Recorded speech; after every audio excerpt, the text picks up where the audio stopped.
Emboldened by a new, sympathetic, and weak American administration, Hamas attacked Israel, leading to several days of violence. Word is that a ceasefire has been agreed to, though details are a little foggy at this point.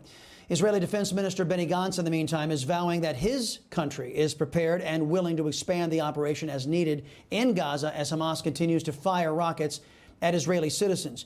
Joining me now to discuss this, former acting director of U.S. National Intelligence under the Trump administration and former U.S. ambassador to Germany, Rick Grenell. Mr. Grenell, always a pleasure to see you, sir. Prime Minister Netanyahu, likely recognizing that Biden doesn't even give a damn about the American people, brushed off Biden's calls to de-escalate Israel's counterattack against Hamas. Now, as there is talk of a ceasefire, are you confident that Israel accomplished its goal to diminish the capability of Hamas to inflict harm upon Israel? Well, I think the key word in your question, Chris, was diminish. And I think absolutely they've been diminished. But the real question is, are they completely finished? Look, the idea of a ceasefire is when both sides are morally equivalent, when both sides somehow are launching or doing damage to the other in a proactive way. And I don't think that we have that here. I think the reality is that the ceasefire and the violence can stop as soon as Hamas and the Palestinians stop doing rocket attacks. Israel is defending themselves. Let's be very clear about that. Israel did not start this. Israel is defending themselves against 5,000 rocket attacks. Now, there's a whole bunch of questions that we should unpack here that the DC propagandists are not looking at. First of all, where did the Palestinian Authority get their money to launch 5,000 rockets? They, have a very difficult time providing stability for their own people. They don't have an economy that can afford something like this. They don't have jobs for their people. What is clear is that the Iranian regime, with all of its money, it has the ability to supply these rockets to the Palestinian Authority. And we should also ask tough questions about that humanitarian aid that the Biden administration is giving the Palestinians.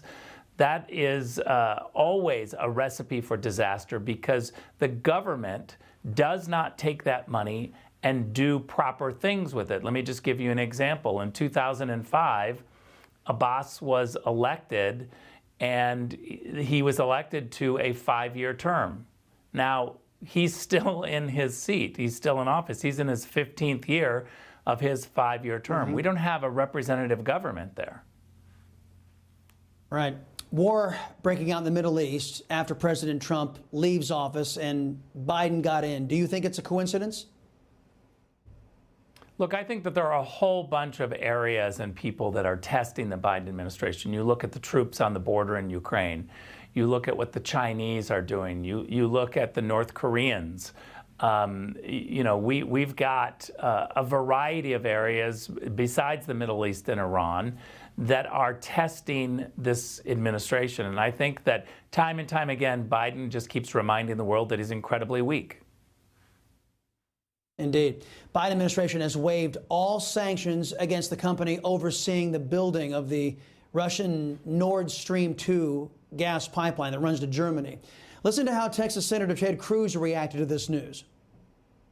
And yesterday, President Biden made the decision to refuse to enforce the bipartisan sanctions on the company building the pipeline for Putin. For whatever reason, the Biden-Harris administration seems to have a philosophy that American pipelines and American jobs are bad, but Russian pipelines and Russian jobs are apparently good. All right, well, he's absolutely correct about that. And Ambassador, can we now credibly say that Biden and his Democrats are puppets of Vladimir Putin? That was the same line they falsely delivered against Trump for 4 years. Well, one thing that's very clear is that the Biden administration has given up on stopping Nord Stream 2. The very same thing that they constantly attacked President Trump for, trying to say that he was a Russian asset. And yet, look now what has happened. We've rewarded the Russians a couple of times now. We've got the Russians with troops right on the Ukrainian border, and there's no reaction. Remember that it was the Obama-Biden administration when the Russians took land in Europe, Crimea, and immediately then redeveloped borders, redesigned European borders. That's outrageous. And so now what we have is Jen Psaki today making very clear that they are giving up on Nord Stream 2. She said, basically, what are we supposed to do? It's 95% built. To which my reaction is, it's 95% built. 100% means it starts and it's open. You still got time. Do something. Right, exactly. And of course, the consequences of the not doing something, you and I know the geopolitical ramifications of this, basically opening up Europe to being slaves to Russian energy. And as Ted Cruz rightly pointed out, everything that Biden has done has been gifts to foreign countries like Russia and China in the energy department. Back here at home, Democrats say they want to investigate extremism, but only on one date, January 6th, 2021. What does it say about socialists who say they don't want to investigate extremism that's been going on in America's streets over the last year?